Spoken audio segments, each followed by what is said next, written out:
എൻ്റെ നടരാജ, ഞാൻ പറയണത് നീ ഒന്ന് അങ്ങോട്ട് കേക്ക്. എടേ, അട വേണോ കടല വേണോ?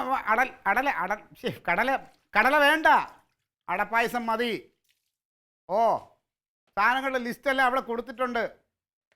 ഓ, ഇത് വലിയ കഷ്ടമാണല്ലോടേ നിൻ്റെ അടുത്ത് ഞാനിത് പറഞ്ഞത്. ഏ ഓ ഓ ഓ നമുക്ക് ഇവിടെ തന്നെ വീട്ടിൽ. ആ, ശരി ശരി ശരി. ഓ, സമയത്തൊക്കെ വയ്ക്കും. നീ എത്തണേ, കാര്യങ്ങൾ കൃത്യമായിട്ട് നോക്കണേ. ആയിക്കോട്ടെ, ശരി.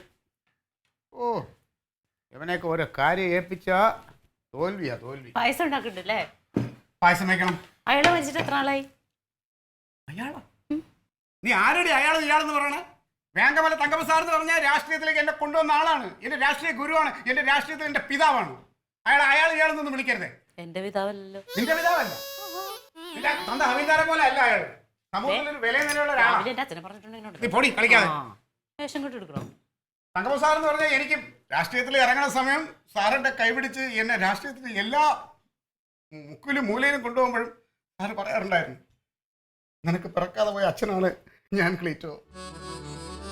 അങ്ങനെയുള്ള സാറിന് നീ ഇയാളെന്നൊക്കെ പറഞ്ഞാൽ എനിക്ക് സഹിക്കൂല.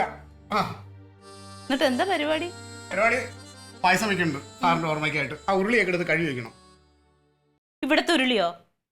പിന്നെ വല്ലവരുടെ ഉരുളിയിൽ പായസം വെക്കാൻ? ആ, വല്ലവന്റെ ഉരുളിയിൽ വെച്ചാൽ മതി. ഞാൻ എന്റെ ഉരുളിയൊന്നും തരുമൊന്നുമില്ല. നിന്റെ ഉരുളി നിന്റെ പേരെഴുതി വെച്ചിട്ടുണ്ടാവില്ല? ആ, എന്റെ അച്ഛൻ തന്നതാ.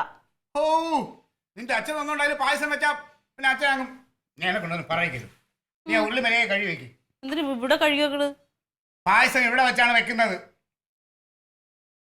നിന്ന് തിരിയാൻ നേരമില്ല ക്ലീറ്റ്. എന്നെ കൊണ്ട് പറ്റൂല ഇനി ഇതും പായസം കൂടി ഉണ്ടാക്കാൻ. നീ വെക്കണ്ട, പായസം ഞങ്ങൾ വെച്ചോളാം. അത് മേടിച്ചിട്ടാണല്ലേ ഉരുളി തരാത്തത്. നീ വെക്കണ്ട. നീ വെച്ചാ വായി വെച്ച് തിന്നാൻ കൊള്ളാം. പിന്നെ നിങ്ങൾ ഇത്ര നേരം ഞാൻ ഉണ്ടാക്കിയത് അതൊക്കെ നിവർത്തിയോണ്ട് തിന്നണതാ. അയ്യേ.